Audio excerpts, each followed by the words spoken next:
오늘 본문은 예수님께서 12명의 제자들을 부르시는 그 과정을 이제 기록하고 있는 내용입니다. 이 본문 말씀을 배경으로 해서 쓴 책이 한 권 있는데요. 그 헨리 나우엔이 쓴 삶의 영성이라는 책이 바로 그 내용의 그 책입니다. 이 삶의 영성이라는 책에서 저자는 이제 본문에 나오는 예수님의 모습에서 이 고독의 제자도를 배워야 한다, 이제 그런 주장을 하는데요. 여기서 말하는 이 고독의 제자도라는 것은 하나님과 단둘이 있는 영성을 말한다, 그렇게 부연 설명을 합니다. 이게 무슨 내용인가 하니까 이제 오늘 본문에서 예수님께서 이제 함께 하실 12명의 제자들을 부르시는 그 과정인데, 이게 얼마나 중요한 일입니까? 그런데 예수님께서는 그 12명의 제자들을 뽑으시기 이전에 뭘 하셨는가 보니까 12절입니다. 이때에 예수께서 기도하시러 산으로 가사 밤이 새도록 하나님께 기도하시고, 그 밤이 새도록 하나님께 기도하신 다음에 그리고는 13절에서 밝음에 그 제자들을 부르사, 이거에 이제 착안을 해가지고 여기에서 이제 이 예수님의 그 고독의 제자도를 배워야 한다. 그렇게 먼저 고독의 자리로 나가시고, 그 다음에 함께할 동역자를, 공동체를 이룰 제자들을 뽑으시고, 그리고 그 다음에 이후에 17절에 예수께서 그들과 함께 내려오사 평지에 서시니 그 제자의 많은 무리와 예수의 말씀도 듣고 병 고침을 받으려고 유대 사방과 예루살렘과 두로와 시돈의 해안으로부터 온 많은 백성도 있더라. 이 흐름을 아시겠죠? 그래서 이제 이 책 목차에 보면은 오늘 그 본문의 흐름을 세 단계로 나누어서 설명을 하는 것을 볼 수 있는데요. 그 첫 번째 단계가 뭐냐? 이 고독의 제자도, 이 첫 번째 단계입니다. 고독의 제자도가 뭐라 그랬습니까? 하나님과 단둘이 있는 영성이라는 겁니다. 그런가 하면은 두 번째 단계가 공동체의 제자도, 서로 약한 모습을 받아들이는 영성이라고 그렇게 부연 설명을 하고 있고요. 그런가 하면은 마지막 세 번째 단계가 사역의 제자도, 고통의 자리로 찾아가는 영성이랍니다. 예수님께서는 이런 자발적인 고독을 통해서 하나님과 깊은 교제의 시간을 가지는 게 가장 중요했고 가장 먼저 있었고, 그 다음에 공동체를 이루시고, 공동체를 이룬 목표가, 의미가 고통 속에 있는 그 시대 사람들을 치료하고 고쳐주고 도와주는 이 사역에 있었다. 이 세 단계를 오늘 본문에서 그렇게 발견할 수가 있다는 겁니다. 요즘 제가 묵상하는 나, 우리, 세상, 그 이 단계를 예수님이 하나하나 밟아 나가셨다, 이제 그런 내용을 다루고 있는 이야기입니다. 그러니까 예수님은 아주 철저하게 우선순위를 가지시고 철저하게 당신의 그 의도된 그런 방향으로 그렇게 사역을 하셨다는 걸 알 수 있는데요. 이런 예수님의 그 철저한 원칙은 뭐 성경 곳곳에서 발견할 수 있는 내용입니다. 제가 가끔씩 인용해 드리는 오병이어의 현장도 마찬가지 아닙니까?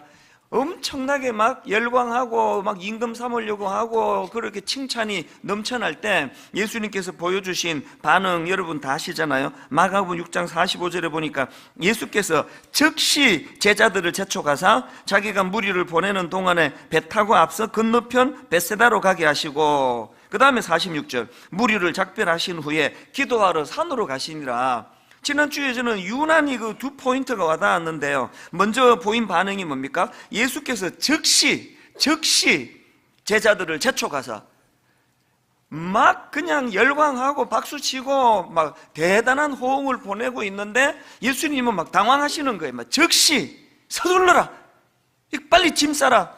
그리고 그 제자들과 격리가 되는 거예요. 그래서 제가 그걸 보면서 야, 이게 누가 막 우리는 그 정치하는 분들을 봐도 그렇고 뭐 목사인 저도 마찬가지예요.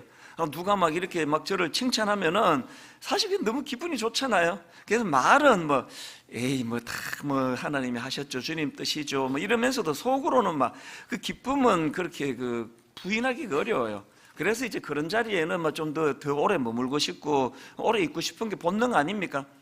가끔 가다가 이제 정치가들이 그 반대하는 분들이 많은 지역이나 그 그룹을 방문했다가 막 계란 던지고 막 야유 보내고 하면은 막 즉시 제자들을 재촉해서 그 자리를 떠나는 걸 뉴스에서 많이 봤지만, 이렇게 열광하고 환호하고 박수치고 막 임금이 돼달라 왕이 돼달라 그러는데 막 즉시 제자들을 재촉해가지고 그 자리를 떠나는 경우는 저는 못 봤거든요.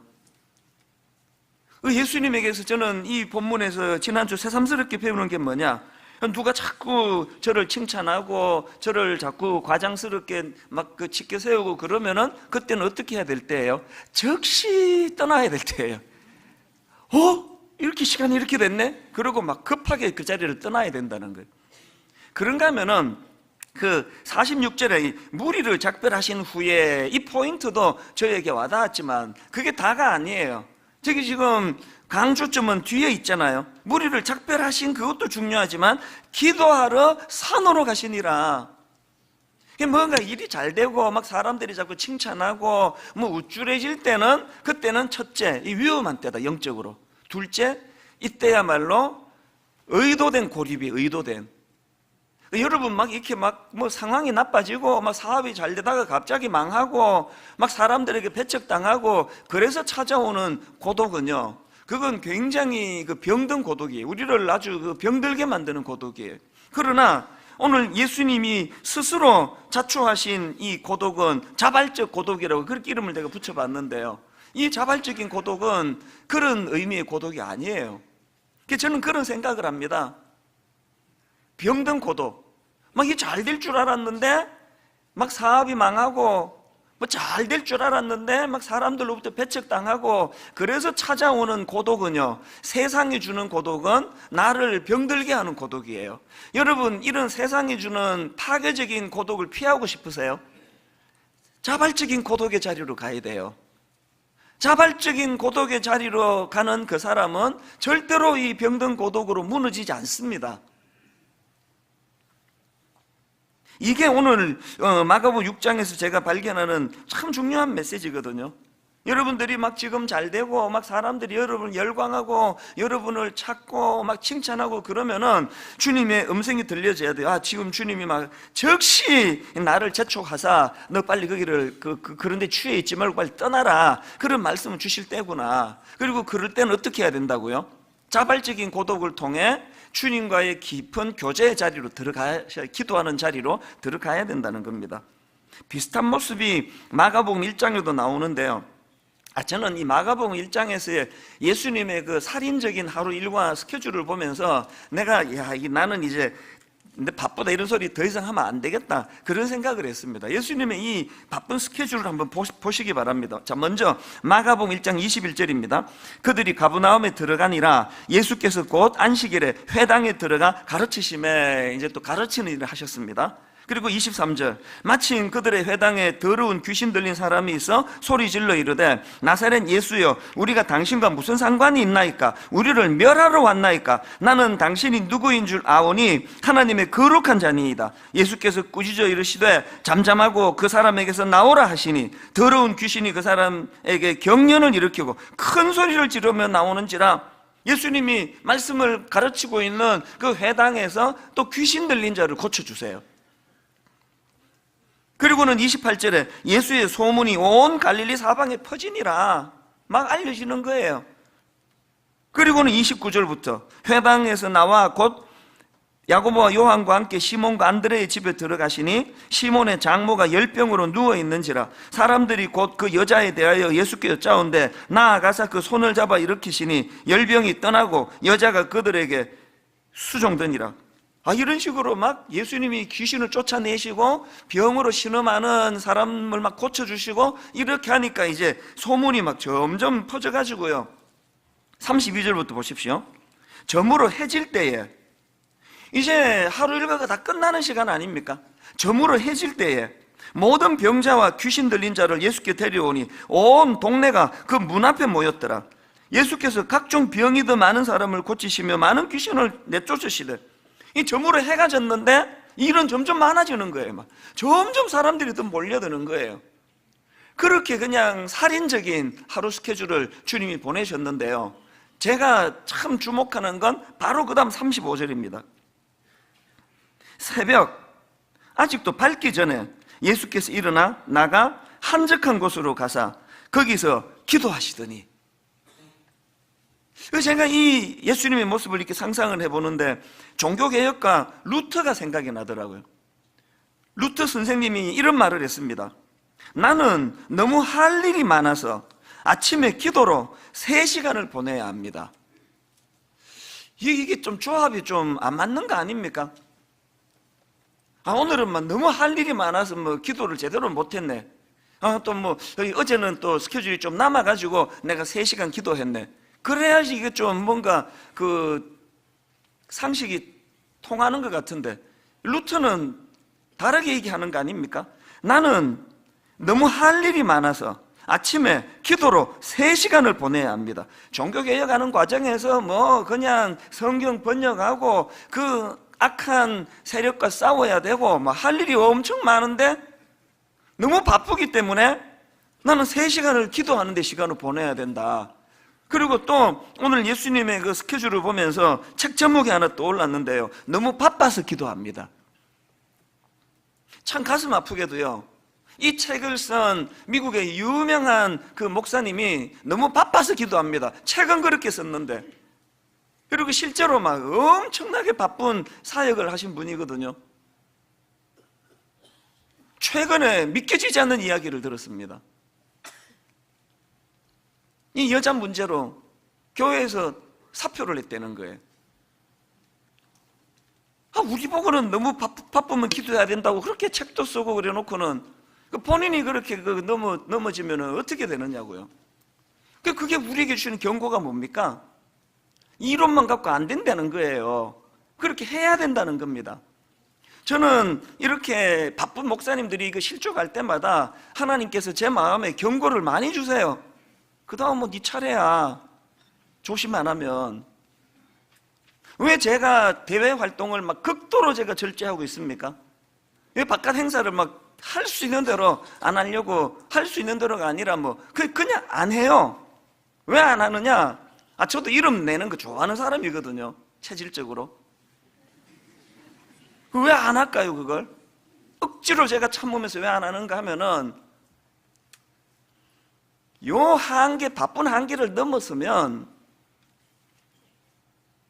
하나님 앞에 묵상하는 시간 줄어들죠? 하나님께 깊이 나가는 시간이 주는데 일은 자꾸 많아지면 넘어지는 것밖에 더 있겠습니까? 이런 너무 바빠서 기도합니다 막 이런 책도 내고 하신 이런 분도 넘어지는데, 오늘 여러분들이 하나님 앞에서 이 예수님의 우리에게 보여주시는 이 삶의 모범을 잊으시면 안 됩니다. 막 하루 온종일 저녁에 해질 때는 더 많은 환자들이 몰려오고 귀신 들린 사람들이 몰려왔던 그런 상황으로 하루가 그냥 너무 과하게 시간을 쓰신 바로 그 다음날 새벽 아직도 밝기 전에 예수께서 일어나 나가 한적한 곳으로 가서 거기서 기도하시더니, 왜 그래야만 되는 겁니까? 저는 우리 교역자들에게 종종 그런 이야기를 합니다. 콤파스가 있죠, 콤파스가. 옛날 우리 학교 다닐 때 이 콤파스를 가지고 딱 그거 뾰족하게 나온 그 뾰족한 송곳 같은 걸로 그 바닥을 쿡 찍어가지고 그렇게 원을 돌리면 아주 예쁘게 원이 그려지는 거 아닙니까? 이제 원이 점점 커진다 하더라도요, 이 콤파스가 정확하게 중심만 잡고 있으면요, 그래서 그걸로 만든 무슨 뭐를 돌리고 하는 걸 만들어도 절대로 흔들림 없습니다.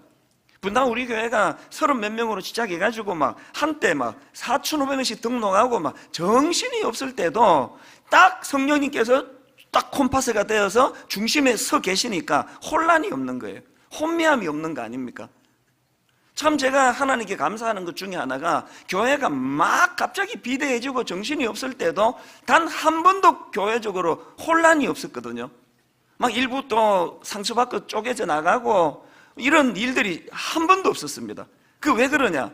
성령님이 딱 중심을 잡아서 콤파스가 되어주시니까 그것만 딱 붙잡고 가면은 원은 아무리 커져도 괜찮거든요. 제가 우리 아들, 딸들에게 종종 이야기를 해요. 니들이 한번 크게 쓰임 받아라. 하나님 앞에 제대로 쓰임 받아라. 그러려면 중심부터 배워라. 중심 잡는 법을 배우지 않고 크게 되면 그것 때문에 망한다. 딱 중심을 잡고, 막 예수님이 아무리 막 그냥 일 바쁘고 찾는 사람 많고 사역이 많아도 우선순위를 가지고 첫째가 뭐였습니까? 자발적인 고독의 자리. 어떤 경우라도 성부 하나님과 깊은 인격적인 교제를 나누시는 이런 자리는 양보할 수 없는, 이게 우선에 딱 서 계시니까, 그 모범을 우리에게 가르쳐 주시니까. 저도 지금 초저녁에 자고 막 한 2시, 3시 이렇게 일어나면은 희생해야 되는 게 많습니다. 부부간에 대화하는 시간도 당연히 뭐 저녁 먹고 나면 뭐 그 시간밖에 없는데, 우리 집사람은 또 심야형이에요. 미술을 전공했기 때문에 주로 뭐 음악 미술은 또 밤에 또 영감이 또 오른다 그러대요. 요새는 미술 활동도 안 하는데도 밤 늦게까지 안 잡니다. 그리고 또 그때 집중이 더 잘 된대요.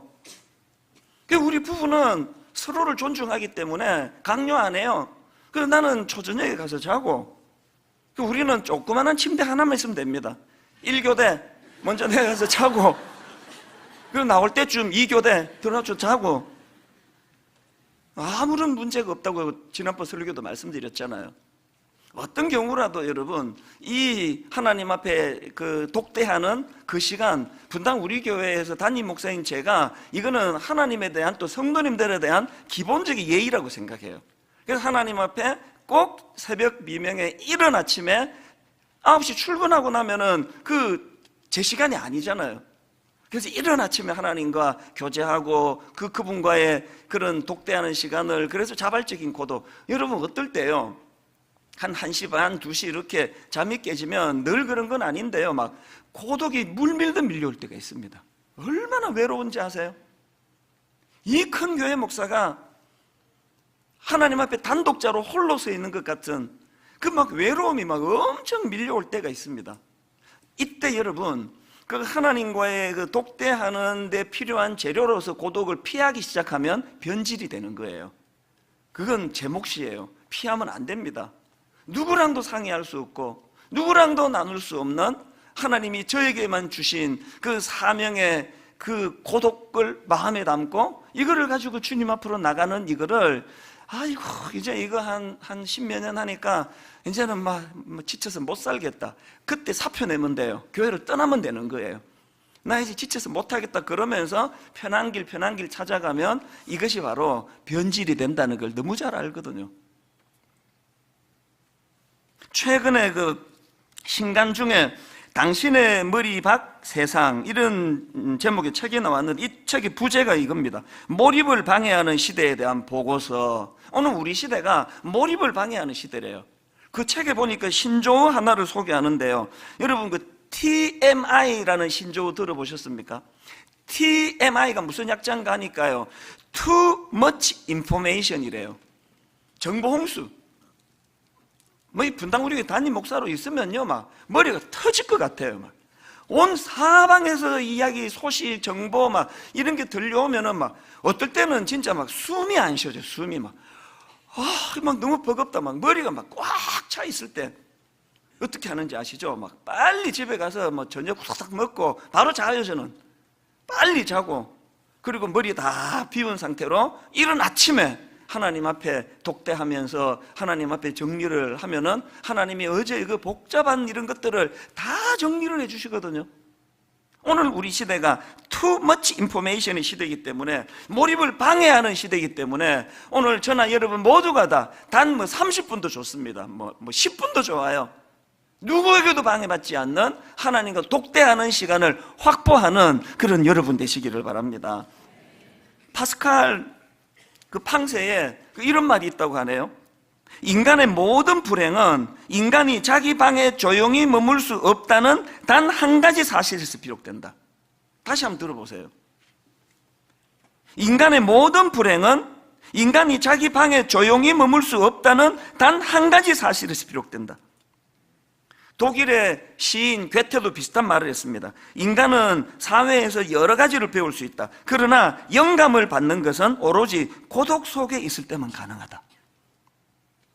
인간은 사회에서 여러 가지를 배울 수 있다. 그러나 영감을 받는 것은 오로지 고독 속에 있을 때만 가능하다. 저는 오후 예배가 우리 청년들이 많이 모이지 않습니까? 근데 종종 오후 예배 때 청년들한테 내 경고를 해요. 스스로 독립할 수 없는 사람은 장가가면 안 된다. 홀로 서기 안 되면 장가가지 마라. 누구를 괴롭히려고 그런 상태로 장가가려고 그러느냐. 시집가는 것도 마찬가지예요. 외로워서 장가는 가야 되겠다? 큰일 날 소리예요. 외로워서 장가가 보세요. 더 외로워집니다. 홀로 서기가 안 되는데 누구를 통해서 외로움을 채우려고 하는 그 시도가 다 그건 어리석은 거예요. 외로워서 외도를 하죠. 외도하신 분 좀 간증 좀 해보세요. 외로움이 없어지던가요? 외로워서 외도했더니 고독이 없어지던가요? 더 고독해질걸요? 결혼은요, 하나님 앞에 내가 단독자로 설 수 있을 때 하는 게 결혼이에요. 내가 하나님 앞에 홀로 설 수 있을 때 그때 할 수 있는 게 결혼이란 말이에요. 여러분이 진작 말하지, 나 결혼해버렸는데. 안 늦었어요. 지금이라도. 여러분, 지금이라도 안 늦었습니다. 너무 부부간에만 의지하지 말고 하나님 앞에 그 의도된 고독, 자발적인 고독. 새벽에 일어나면은 제 아내가 일어나지도 않은데 자고 있는데 어떻게 하나님과 저 사이에 껴들 수가 있겠습니까? 그래서 저는 오늘 예수님이 우리에게 보여주시는 그 모범의 모습을 가지고 건강한 공동체를 만들기 위해서는 이 두 가지 조건이 꼭 필요하다. 그 첫째가 지금 계속 강조하고 있는 자발적인 고독으로 들어가셔야 돼요. 그 공동체가 건강해지기 위해서는 그 구성은 각자가 건강해야 되는 거 아닙니까? 우리 가정이 건강해지려면 뭐 그냥 구호 외쳐서 되는 게 아니고요. 우리 가정의 구성원인 아빠도 건강하고 엄마도 건강하고 아들, 딸이 건강하면 공동체가 건강해지는 거예요. 자꾸 뭐 단체로 그렇게 하지 말고 내가 하나님 앞에 홀로 의도된 고독, 이 골방으로 들어가시기를 바라요. 저는 오늘 우리 시대가 너무 두려운 사람이에요. 왜 두려운지 아세요? 오늘 우리 시대는요, 이 욕망의 브레이크가 고장이 나버린 것 같아요. 오늘 우리 시대는 진짜 두려워요. 이게 뭐 종착점이 안 보이잖아요, 지금. 지난주 막 내내 그 시끄럽게 만든 그 뉴스에 나오는 연예인 그 사건, 무슨 성적으로 무슨 뭐를 하고 뭐 동영상을 어떻게 하고 막 그런 이야기가 들려질 때 마음이 막 너무 힘든 거예요. 제가 힘든 것 중에 하나가 어떤 분하고 대화하는데 그런 얘기 하더라고요. 자기가 그 참 마음이 힘든 게 그런 그 짓을 저지른 그 사람들이 죄책감이 하나도 안 느껴진다는 거예요. 그러고 보니까 저도 그렇게 느껴지더라고요. 왜 죄책감이 안 느껴질까요? 욕망의 브레이크가 지금 고장이 났기 때문에 어디까지 간 거예요? 덜킨 게 이게 재수가 없는 거지. 이거 그거 할 수 있는 거 아니야, 그거? 오늘 우리 시대가 나 두려운 게 이 욕망이 지금 완전히 지금 홍수를 이루는 이것도 지금 내가 적응을 못 하겠는데 이게 끝이 아니라는 거. 이게 어디까지 계속 가는 건가 이게 지금? 자녀 교육이 진짜 두려운 게 이거 아닙니까? 뭐 이 얘기만 하면은 온 세상 애들이 다 그러는데 왜 아빠만 그러느냐고. 그게 또 끝이 아니에요. 그게 어디까지 갈지 몰라요. 이 동성애 문제가 이게 보통 지혜를 가지고 접근하지 않으면 안 되는 문제 아닙니까? 어떤 경우라도 그 사람은 우리가 품고 용납하고 수용하고 기도해 줘야 되고, 그러나 또 그럼에도 불구하고 하나님께서 원하지 않으시는 일에 대해서는 분명히 우리가 중심을 가져야 되는데, 저는 그 미국이나 유럽에 있는 많은 교회들을 보면서 동성애를 허용하고 그것만이 문제가 아니고 이 브레이크가 고장이는 어디까지 갈지가 모르는 거예요. 우리 자식들에게 이 가정이 유지가 될까요? 동성애 남자 여자도 사랑하는 것이 다 허용이 되는데 왜 결혼은 왜 남자 하나 여자 하나만 해야 되느냐고. 이제 그런 시대가 올 것 같은데요. 우리가 정말 두려워해야 되는 건요, 이 욕망이라는 기차가 지금 브레이크가 고장이 난 시대를 우리가 살아가고 있기 때문에 어떻게 해야 됩니까? 우리 스스로가 의도된 고립, 우리 스스로가 자발적인 고집의 자리로 들어가서 그런 세상의 영향을 받는 것이 아니라 하나님으로부터의 영향을 받는 이런 시간을 매일매일 확보하지 않으면요, 여러분, 우리 어른들도 그 영향을 안 받습니까? 용어, 그 젊은 사람들이 쓰는 용어, 어떤 거가 있죠? 왜들은 저런 천한 말을 쓰느냐고 막 그러는데, 어른들 보면은 한 2, 3년 지나면 그 말 막 쓰고 있는데요, 뭐. 그게 문화예요. 자꾸 익숙해지면은 한 발 늦게 따라가는 거거든요. 유행어 이런 거는 뭐 따라가도 괜찮지만, 오늘 이 브레이크가 빠져버린 이 욕망의 이 기차를 하나님 아버지 어떻게 해야 되겠습니까? 그래서 우리가 늘 하나님 앞에 묵상하고 그 자발적인 그 고독의 자리로 들어가셔야 돼요. 이렇게 계속 하나님 말씀에 영향을 받으셔야 돼요. 그래서 이런 새벽에 일어나거나 할 때 그 설교 자꾸 듣지 마시고요, 말씀을 들으셔야 돼요. 말씀. 그 드라마 바이블 같은 걸로 말씀을 듣고 말씀을 묵상하고 큐티하고 말씀을 읽으셔야 돼요. 이 설교는 오류가 많습니다. 최근에도 제가 한 10몇 년 전으로 기억하는데요, 그 다이돌핀에 대해서 설교한 적이 있잖아요. 그 다이돌핀이 엔돌핀보다 4,000배나 뛰어난 호르몬이라고 인터넷에선가 제가 그거를 보고 설교 시간에 인용했더니, 최근에 그 전문가 강의를 들어보니까 다이돌핀이라는 물질 자체가 없는 거래요. 그럼 그 설교는 어떻게 되는 겁니까? 이 다이돌핀은 완전히 제가 그 인터넷 보고 잘못 인용한 거거든요. 이렇게 설교는 오류가 많아요. 이런 식으로 오류 잡아내자 그러면 한도 끝도 없습니다. 그러니까 너무 설교를 의지하지 말고, 설교는 성경을 읽게 만드는 그냥 그 동료 정도로 받으시고, 말씀의 설교의 은혜를 받으면 말씀을 듣고 말씀을 펴는, 그리고 말씀을 묵상하는, 지금 여러분 드라마 바이블을 가지고 지금 엄청 지금 열기가 일어나는 게 너무 감사해요. 제가 그저께 우리 교회 홈페이지에 드라마 바이블 조회수를 살펴보니까 첫날 조회수가 3만 건이 넘었더라고요. 우리 교회 숫자를 훨씬 뛰어넘는 이런 조회가 있는 것을 보면서, 그리고 또 스마트폰으로 앱 다운받아서 듣는 분이 또 얼마나 많겠습니까? 너무너무 기쁜데요, 그걸로 시작을 하시되 그걸로 만족하시면 안 됩니다. 말씀을 계속 들으시면서 점점 깊이 있게 묵상하고, 그래서 여러분 자발적인 고독의 자리로 나아가시는 그런 저와 여러분 되시기를 바랍니다. 그런가 하면 두 번째로요, 그 모임이 건강해지기 위해서는 구성원 각자가 자발적인 고독의 자리로 나가야 되지만 또 하나 더 있습니다. 그렇게 만들어진 건강한 구성원이 계속 건강해지려면 두 번째로 그 공동체가 꿈, 장래의 소망, 이런 것들로 채워져야 된다는 거예요. 오늘 본문 17절 18절에서 제가 참 지난주 너무 내 마음을 뜨겁게 하는 이런 요소를 발견했는데요. 자, 17절 18절 세 번 얘기입니다. 예수께서 그들과 함께 산에서 내려오셔서 평지에 서셨다. 거기에 그의 제자들이 큰 무리를 이루고 또 온 유대와 예루살렘과 두로 및 시돈, 해반, 해안 지방에서 모여든 많은 백성이 큰 무리를 이루었다. 그들은 예수의 말씀도 듣고 또 자기들의 병도 고치고자 하여 몰려든 사람들이다. 악한 귀신에게 고통을 당하던 사람들은 고침을 받았다. 지금 예수님이 깊은 자발적인 고독을 통해 하나님과 교제하는 시간을 가지시고 그 다음에 제자들을 세워 공동체를 이루시는데, 이게 동호회하려고 모인 게 아니라는 거예요. 사명을 위해서, 너무나 신음하는 이 시대 사람들을 치료하기 위해서. 여기 나오는 거기에 그의 제자들이 큰 무리를 이루고라는 이 말씀을 읽는데 마음에 상상력이 생기는 거예요. 솔직히 출발은 오합지졸이에요. 소수예요. 12명 중에 쓸만한 사람이 한둘도 안 돼요. 겉으로 보기엔 초라한 공동체예요.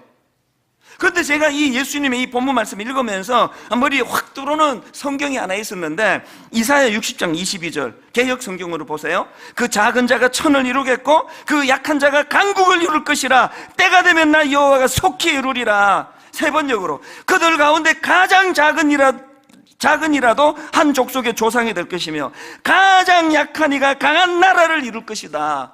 내가 깨달은 게 뭐예요?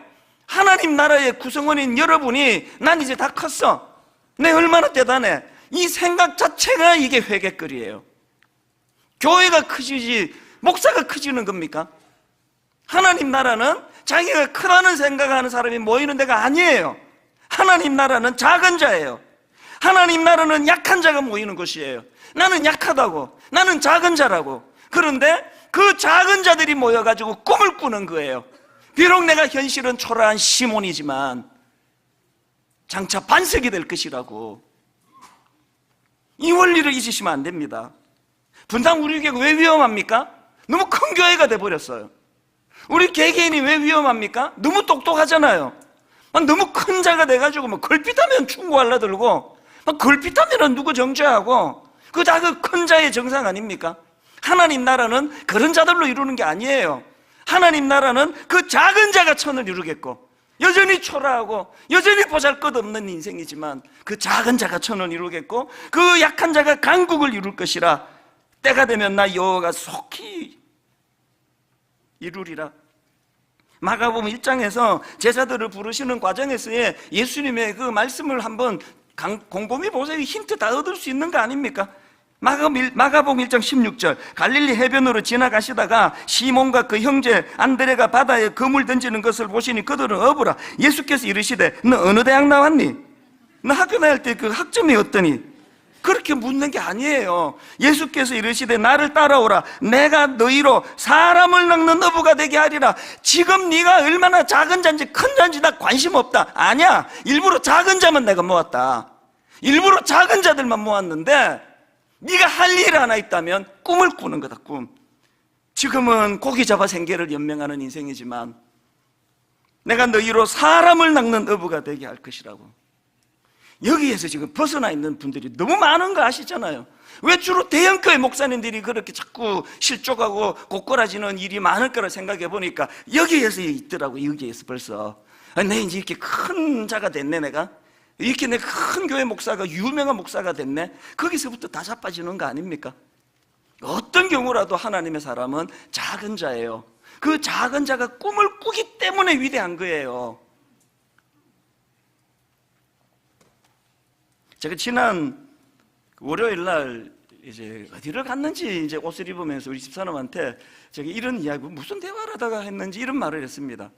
당신이 지금 그 당신 남편에게 임하신 하나님의 은혜를 많이 놀라워하고 그렇지만 내 얘기 잘 들어봐요. 당신 남편이 그동안 하나님께 받아 누린 은혜는 예고편에 불과하다고. 이제 본편은 시작도 안 했다고. 당신 남편을 통해 일하실 하나님의 놀라운 역사를 한번 기대해 보라고. 약간 감동을 받는 것 같아서 되게 좀 좋았습니다. 멋있게 말했네. 여러분, 근데 이게 내가 멋있게 말하려고 한 게 아니고 진심이에요. 저는요, 하나님이 이 작은 자, 이 별 볼 일 없는 참 작은 자를 통해서 지금까지 하신 일들도 너무너무 놀랍지만요, 저는요, 내 인생에 가장 좋은 건 아직 오지 않았다고 17년 전부터 노래를 불렀습니다. 여전히 내 인생에 가장 좋은 건 오지 않았습니다. 왜? 하나님이 살아계시거든요. 여러분, 내가 우리 집사람한테 집에서 살짝 한 이야기를 공개적으로 다 선포할게요. 여러분, 여러분의 담임 목사를 통해 하나님이 행하신 말도 안 되는 놀라운 일들 많이 놀라시고, 와, 저런 목사를 통해서도 이렇게 일하시네라고 놀랐던 그 모든 놀람은 예고편에 불과한 줄 믿으시기를 바랍니다. 앞으로 이 교회를 통해서, 부족한 이 작은 자를 통해서 하나님의 놀라운 역사가 어떻게, 얼마나 대단히 일어나게 될지를 기대하시기를 바라요. 왜 또 그 아멘을 또 왜 안 하세요? 또 아멘을 하셔야 되는데. 창세기 13장 14절 15절에 보니까 롯이 아브라함을 떠난 후에 여호와께서 아브라함에게 이르시되 너는 눈을 들어 너 있는 곳에서 북쪽과 남쪽 그리고 동쪽과 서쪽을 바라보라. 보이는 땅을 내가 너와 내 자손에게 주리니 영원히 이르리라. 이 말씀의 배경이 뭔지 아십니까? 그동안 의지하던 정들었던 조카 롯이 떠난 이후에요. 마음이 허할 거 아닙니까? 의지했던 그 동력자가 떠났다는 거예요. 조카가 떠났다는 거예요. 그 허한 마음에 주신 하나님의 체험의 말씀이 이거예요. 여러분은 지금 누가 의지하는 뭐가 여러분을 떠났습니까? 무엇가 마음이 허전하게 만듭니까? 지금이야말로 하나님의 비전을 받을 때예요. 너 있는 곳에서 동서남북을 바라보아라. 너는 눈을 들어 너 있는 곳에서 북쪽과 남쪽 그리고 동쪽과 서쪽을 바라보라. 결론을 냈습니다. 여러분, 그 마태복음 3장에 보면은 예수님이 세례를 받으시잖아요. 그 세례를 받으실 때 삼위 하나님이 총출동을 하세요. 그리고 성부 하나님의 놀라운 메시지가 선포가 됩니다. 자, 3절 16절입니다. 예수께서 세례를 받으시고 곧 물에서 올라오실새 하늘이 열리고 하나님의 성령이 비둘기같이 내려 자기 위에 임하심을 보시더니 하늘로부터 소리가 있어 말씀하시되 이는 내 사랑하는 아들이요 내 기뻐하는 자라 하시니라. 바로 이 하나님의 선포가 있고 난 직후에 4장 1절에서 마귀가 시험하면서 이렇게 선포합니다. 유혹합니다. 그때에 예수께서 성령에 이끌리어 마귀에게 시험을 받으러 광야로 가사 40일을 밤낮으로 금식하시니 줄이신지라. 아까 제가 인용해 드렸던 삶의 영성이라는 책에서요, 이 부분을 가지고 글을 짧게 하나 썼는데 가슴이 벅차 올랐습니다. 그 내용을 한번 읽어 드릴게요. 들어보시기를 바랍니다. 예수님이 너는 내 사랑하는 자라라는 음성을 들으신 직후에 또 다른 음성이 들려왔다. 이제 마귀가 하는 이야기예요. 네가 사랑하는 자임을 증명해 봐라. 뭔가 보여주라. 이 돌을 빵이 되게 해라. 유명해져라. 성전에서 뛰어내려라. 그러면 너의 명성이 자자해질 것이다. 권력을 잡으라. 그러면 진짜 영향력이 생길 것이다. 너는 영향력을 원하지 않느냐? 그래서 세상에 온 게 아니냐? 그러자 예수님께서 단호하게 말씀하셨다. 아니, 나는 아무것도 입증할 필요가 없다. 나는 이미 사랑받은 자다. 이게 제가 너무너무 저에게 이게 영감으로 다가오더라고요. 이게 오늘 딱 마귀가 우리에게 유혹하는 거 아닙니까? 너 같은 거 누가 사랑하겠냐고. 니같이 가난한 거, 니같이 무능한 남편을 누가 사랑하겠냐고. 인정받고 싶으면 공부 열심히 하란 말이야. 네 학교 성적 그래가지고 너 같은 거 누가 사랑하겠냐고. 너 이렇게 장가라도 가겠어? 사랑받고 싶으면 더 열심히 해. 전교권에 들어가. 명문대학 가. 좋은 데 취직하란 말이야. 이 사단이 우리에게 던지는 메시지 아닙니까? 가슴 아픈 건요, 부모가 거기에 놀아나가지고 그거 메시지를 자녀에게 전달하는 역할을 하는 게 우리나라 부모 아닙니까? 가끔씩 주례를 하다 보면 마음이 너무 슬퍼요. 부모를 떠나가는 그 과정에서 너무나 부모에게서 이 상처를 많이 받아가지고 치유가 안 돼서 저한테 주례 부탁하러 와서 우는 우리 신랑 신부, 예비 신랑 신부가 종종 있습니다. 뭘 회개해야 됩니까? 계속 마귀 대변이 나는 거 아닙니까? 하나님이 이는 내 사랑하는 자라고, 내 기뻐하는 자라고 그 선포가 끝나자마자 높은 데서 뛰어내리라고, 이 돌을 떡으로 만들어 보라고, 뭔가 능력을 나타내면 네가 하나님의 아들이라고 인정받고 사랑받을 거 아니냐고. 그럴 때 주님이 긴 말씀 안 하셨잖아요. 내가 너한테 그렇게 증명할 이유가 하나도 없다. 왜? 나는 이미 사랑받는 자기 때문이다. 왜 골방으로 가야 되는지 아세요? 설교하고 나면, 어떤 날 설교가 잘 안 풀리면 마귀가 바로 공격을 해요. 이제 네 설교 한 10년만 들은 사람은 은혜를 더 못 받아. 그 식상하지, 네 설교 뻔한 설교를 누가 듣고 있겠냐고. 주일 저녁에 얼마나 위축이 되는지 아십니까? 아무리 노력을 해도 한 사람 입에서 어떻게 다양한 설교가 나오겠냐고요. 너무너무 위축이 될 때 저는 빨리 자요. 생각하기 싫어가지고. 새벽에 일어나서 하나님 앞에 자발적인 고독의 자리로 나아갈 때 하나님이 제게 주시는 메시지는 주님에게 주신 메시지 똑같습니다. 네가 설교 잘해서 이쁜 게 아니야. 네가 앞으로 설교를 못하게 된다고 내가 너를 미워하지 않아. 나는 네 존재가 너무 사랑스럽기 때문이야. 십자가로 너를 구원해 주었기 때문에 네 존재가 내겐 너무 이뻐. 어떨 때는요, 새벽에 말씀 주세요. 이 목사, 너무 애쓰지 마라. 그 사랑받으려고 너무 애쓰지 마라. 네 존재가 그게 사랑받을 수밖에 없는 거다.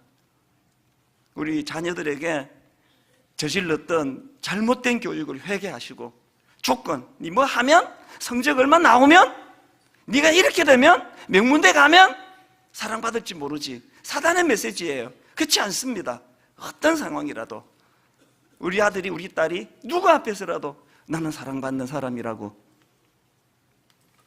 어른들이 먼저 자발적인 고독의 자리로 가셔서 여러분이 사랑받는 존재로서 회복이 이루어지고 그 자신감으로 자녀 교육을 행하시는 귀한 성도님들 되시기를 바랍니다. 오늘 말씀을 기억하시면서 우리 이 찬양이요, 모든 상황 속에서 주를 찬양할지라. 주님은 너의 큰 상거, 큰 도움이시라. 주의 얼굴 구할 때 주의 영을 부어사 크신 사랑 안에서, 이거 아십시오, 크신 사랑 안에서 주를 보게 하소서. 우리 가사를 생각하시면서 함께 찬양하시겠습니다.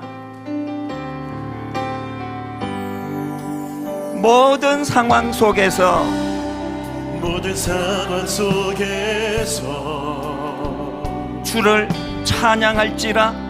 주를 찬양할지라. 주는 너의 큰 상급, 주는 너의 큰 상급, 큰 도움이시라. 큰 도움이시라. 주의 얼굴 구할 때, 주의 얼굴 구할 때 주의 영을 부으사 주의 영을 부으사 크신 사랑 안에서 크신 사랑 안에서 주를 보게 하소서. 주를 보게 여러분 준비되셨습니까? 한번 이렇게 크게 선포하십시오.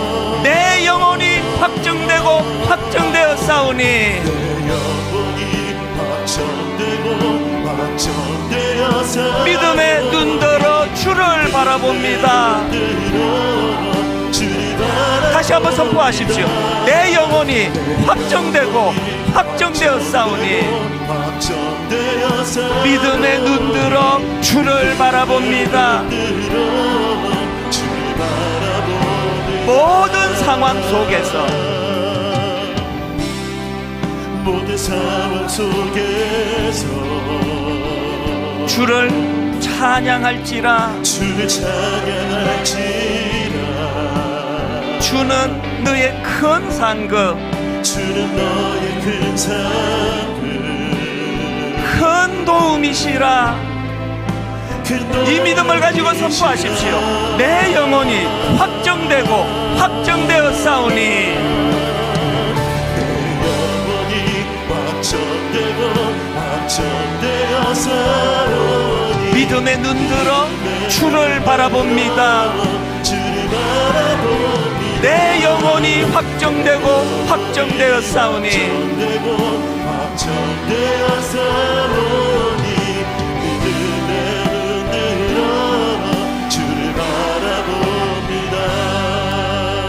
다시 한번 여러분 부탁합니다. 세상이 여러분을 파괴적인 고독으로 몰고 가기 전에 여러분 스스로가 창조적인 고독, 자발적인 고독, 주님 앞으로 나가는 고독, 아무도 없는 그 한적한 곳에 주님 앞으로 나가는 자발적인 고독으로 나아갈 때 여러분 안에 그 파괴적인 고독은 사라질 줄로 믿습니다. 자발적인 고독의 자리로 나가서 여러분 자기를 돌아보세요. 여러분, 우리 세대는요, 우리 그때 부모님이 보릿고개 이런 것 때문에 우리를 제대로 양육을 못했습니다. 부모 세대가 너무 마음이 조급하다가 보니까 막 험한 말도 많이 하시고 뭐 빌어먹을 놈이라 그러고 막 별의별 저주 같은 말을 많이 들어서 우리 안에 상처가 있어요. 저에도 있습니다. 우리 안에 상처가 있어요. 이 상처가 썸물이 돼가지고 자꾸 비교식으로 애들에게 가는 거 아닙니까? 맨날 공부 안 하면은 너 사랑 못 받는다는 식으로. 그 사단의 메시지를 어떻게 그 사랑하는 자녀에게 우리가 거기서 전달할 수가 있느냐고요. 성경 어디에 공부 잘해야 사랑받는다는 말을 합니까? 성경 어디에 돈 많이 벌어야 사랑받는다는 말을. 고립된, 고독된, 의도된 고독의 자리로 가서 내 이 독소가 다 치료가 되고, 먼저 여러분이 들으셔야 돼요. 하나님께서 나는 네가 그냥 사랑스럽다. 나는 네가 뭘 잘해서가 아니고 난 네 존재가 사랑스럽다.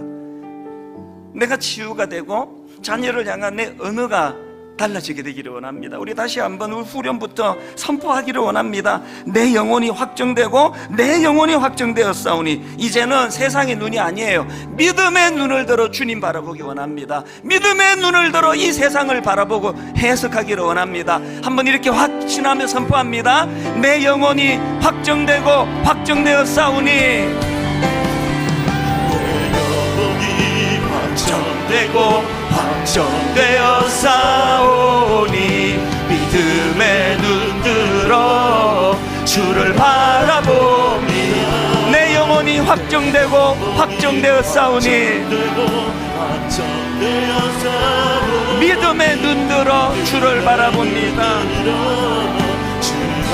여러분 이거 아십니까? 주를 찬양할 때 주의 나라 이미 임했네. 그 영원한 나라 보게 하소서. 내 영혼이 확정되고 확정되어 싸우니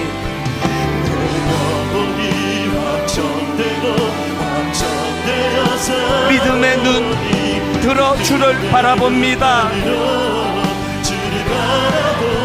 내 영혼이 확정되고 확정되어 싸우니 믿음의 눈 들어 주를 바라봅니다. 여러분 다시 한번 주먹을 불끈 쥐고 결단하며 한 번 더 선포합니다. 주를 찬양할 때 주의 나라 이미 임했네. 그 영원한 나라 보게 하소서. 내 영혼이 확정되고 확정되어 싸우니 믿음의 눈 들어 주를 바라봅니다. 내 영혼이 확정되고 확정되어 싸우니 믿음의 눈 들어 주를 바라봅니다. 주의 영광 이곳에 가득해. 영광 이곳에 가득해. 우린 선의 주님과 함께 찬양하며 우리는 전진하리. 모든 열방 주 볼 때까지. 우리 다 자리에서 일어나셔서 내 눈 주의 영광을 보내. 이거 아십니까?